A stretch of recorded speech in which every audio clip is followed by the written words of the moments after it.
friends, I am Shulagna Ghato. Today I want to brief you about the topic theories of evolution. So to understand the theories of evolution, we have to know about the evolution. So first of all, evolution can be defined as any cumulative but permanent change or variation in genome of organisms or population over many generations, which is occurred on the basis of present condition of what? Of its present circumstances. And we all know that any organism can't live without an interaction with its surrounding environment, right? So nextly, following are the 6 important reasons for the variation in genome over time.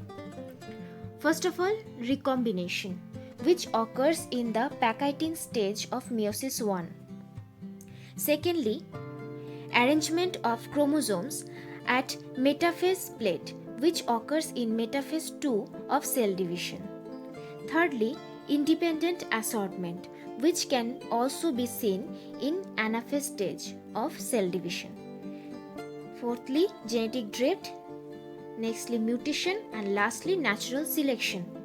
So here, first 3 points are always static type of phenomenons, should occur in every organism in a particular time.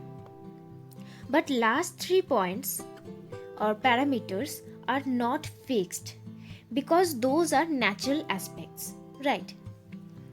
Okay. There are mainly 2 theories of evolution, such as Lamarckism and Darwinism. So first of all, Lamarckism. Jean-Baptiste Pierre-Antoine de Monnet Chevalier de Lamarck, who was a French naturalist, soldier, biologist and academic, first published the truly mechanistic theory of evolution, which is later called Lamarckism, in his book Philosophic Zoology Q in the year 1809.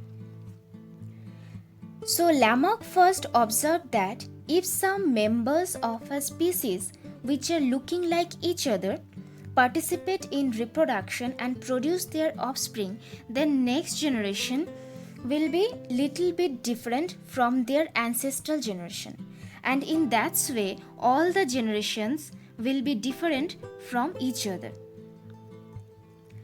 This concept is called transformism. So according to Lamarck, variation in species or species diversity, I can say, remain always constant. Secondly, according to the Lamarckian hypothesis, evolution is anagenic through generation after generation. That means evolution occurs without any branching pattern. Lamarck had proposed some postulates or important points, I can say, about evolution. So first point is internal force. According to technical definition or Lamarckian language, every organism has some type of unknown vital force or willpowers present within itself, by which it can produce slightly different characters in their offspring from itself. For this, he gave an example of giraffe. He said during times when small grasses were scarce, then the short-necked giraffe ancestors need to stretch their necks to get leaves from long trees. In each generation, the exercising of their necks in this process caused to an increase in the necks, which become gradually fixed. But nowadays we can understand that it is impossible. Other than human can also develop wings character to fly, right? Because production of new character means production of new genes, which is not so much easy because we can't change our DNA present into our cell as we need, right? So first rule or first point was discarded of Lamarck. So the second postulate is use and disuse. According to Lamarck, in every organism, a more frequent and continuous use of any organ for a long period of time can gradually strengthens and also develops as well as enlarges that body part, while permanent disuse of any organ can weakens and deteriorates it, hence progressively diminishes its functional capacity until it finally disappears. For example, he said, ostrich and penguin like birds previously contained wings to fly, but due to their disuse of wings for a long period of time, they lose wings and so they can't fly at now. But this point of Lamarck was also discarded by the scientists, because suppose for an example, if a person is bodybuilder and using his body parts for exercising to build up for a long period of time, then his next generation's offspring can't be a bodybuilder from its birth, right? Because the changes which is occurred in that bodybuilder's body is not a germ cell, not into the germ cell, but only into the somatic cells, which can't be inherited to the next generation. Clear? Thirdly, the body size. According to Lamarck, body size of any organism should increase through generation after generation. So let's see an example from plant taxonomy to understand about this concept. To formation of monocots and dicots from the algal cell is definitely an evolutionary process. So first of all, algae is a unicellular organism, but gymnosperms and angiosperms are multicellular organisms, like any type of large trees. So here we can say that Lamarckism has followed, because multicellular creatures are produced from the unicellular organisms and also sex organs are produced in gymnosperms and angiosperms. But algal cell does not contain any sex organ. So all total body size become increased gradually in this process of evolution. But again, we can see that from angiosperm to monocot and dicot, that means small grasses, the size of sex organ has decreased and total body size has also decreased. So here Lamarckism is not followed. So now we can justify by saying that from algae to monocots, evolution occurred due to some changes, and changes occurred due to mutation. And most importantly, mutation is the random phenomenon which can happen in any direction and in any time. And previously I have said that mutation is one of the most important reasons of evolution, right? So here, from algae to gymnosperm and angiosperm, progressive mutation occurred. That means simple to complex forms are produced.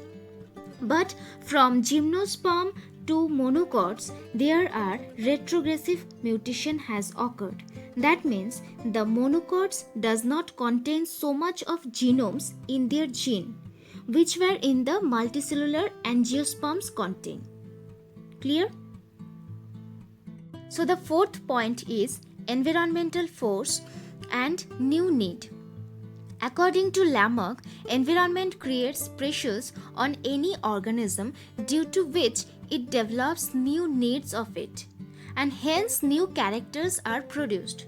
For example, he said, due to scarce of grasses in the grassland, new needs were developed for food into short-necked ancestor giraffe. So then they tried to stretch their necks to get leaves from long trees through generation after generation. And in that way, a new character of long neck were generated. But this rule was also discarded, as scientists proved in later that if any organism shows a new character suddenly, then that gene or that character had already present in them as recessive form, because according to present nature there were no need to express itself, and when they were needed that character to survive in nature, then they express that gene. But it is impossible to create a new gene or new character by the pressure of nature, because nature have not that type of power to form a new lengthy or long base paired DNA, right? The last and fifth point of Lamarckism is inheritance of acquired characteristics. So, according to Lamarckian language, all the acquisitions or losses of characteristics formed in every individual by the influence of the environment to survive are inherited, and not only inherited but also preserved to the new offspring by reproduction. But scientist Wiseman discarded this point also of Lamarckism by his experiment of theory of germplasm. In this theory, he took 68 rats, then cut their tails and cross among themselves. According to Lamarckian theory, offspring should be tailless rats. But Wiseman got surprised by the result. All the offspring containing tails. Then, to confirm the result, he tried this same way for many times. But all times the result were same.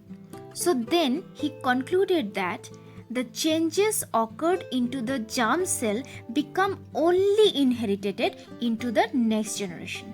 Now, the second theory of evolution is Darwinism. Charles Robert Darwin was an English naturalist, geologist, and biologist. Published his theory of evolution on the basis of scientific evidence in his book The Origin of Species on 19 February 1872. Here, the interesting thing is when Lamarck proposed his theory of evolution, on that year Darwin was born. Lamarck is much more older than Darwin.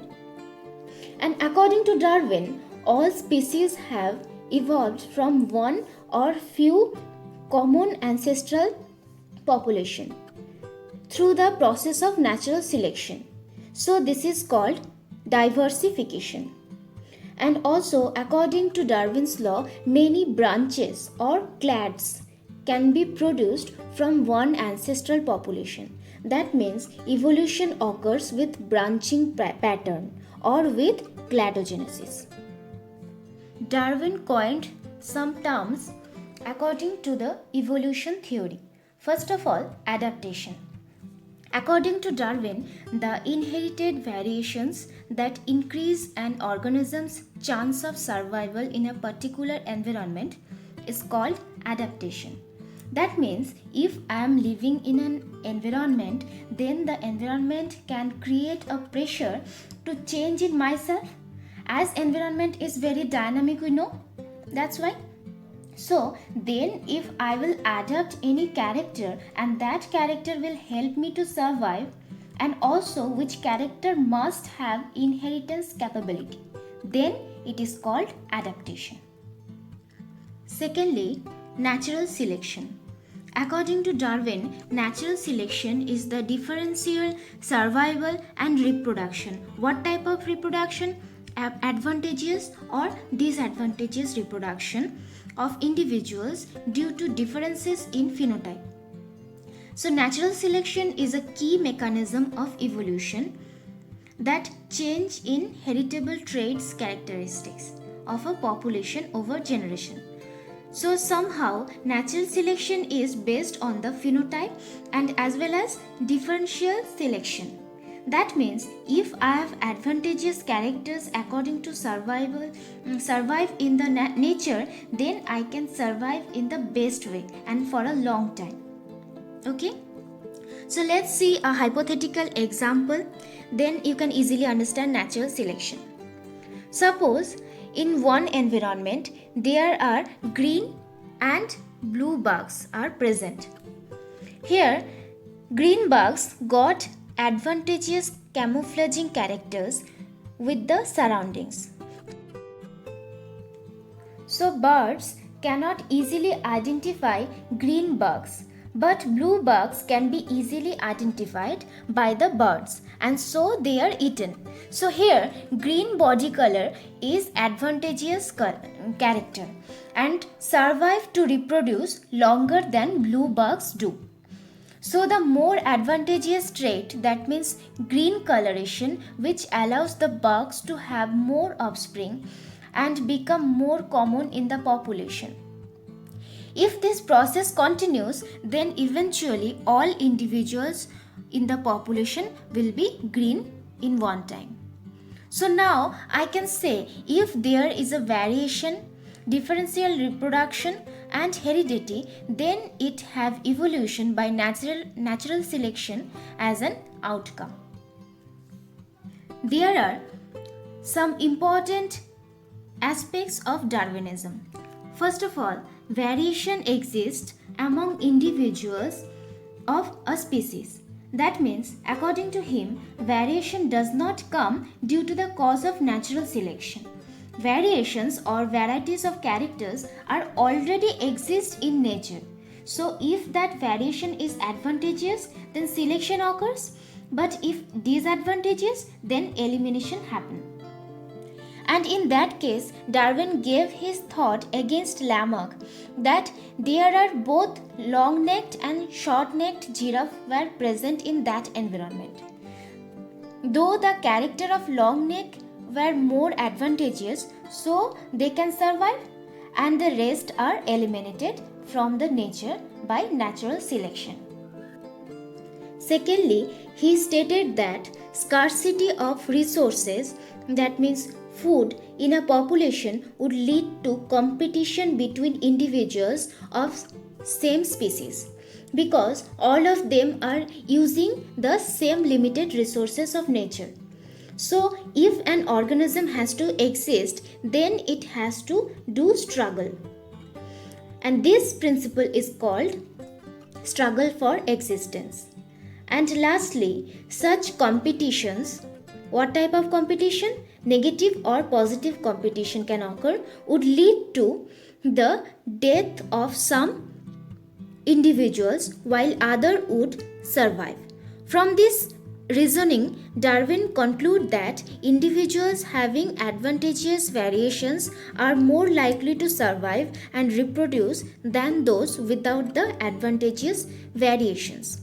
This principle is called survival of the fittest. And both survival of the fittest and struggle for existence are the most important factors of evolution for natural selection. Clear? So here is the well-known example of Darwin's finches, which are found in Galapagos Island. Darwin saw the adaptive radiation among those birds by his research work. So what is adaptive radiation here? Adaptive radiation is the relatively fast evolution of many species from a single common ancestor. It generally occurs when an organism enters to a new area and different traits affects its survival. So here we can see radiation are emerging in different directions from a common ancestor by the course of adaptation, and big size become differ among the population of finches, as some of them are insect eaters, some are woodpeckers, some are fruit eaters, etc. So hope your concept about this topic have been cleared after this session. There has provided a link of e-quiz into the description box, so you can score and test yourself by those questions. And if you have any doubt or facing any problem during solving the e-quiz, then after scoring, please ask me into the comment section, and also you can reach to us through our mail ID, which is into the description box. I am so much happy to say that in previous lesson I have got your lots of responses and doubts through mail. So don't miss the chance to get a healthy score. Lastly, thanks for watching, and don't forget to subscribe our channel. Then you can get notification about my next videos, which is coming on every Sunday. Stay safe, stay tuned.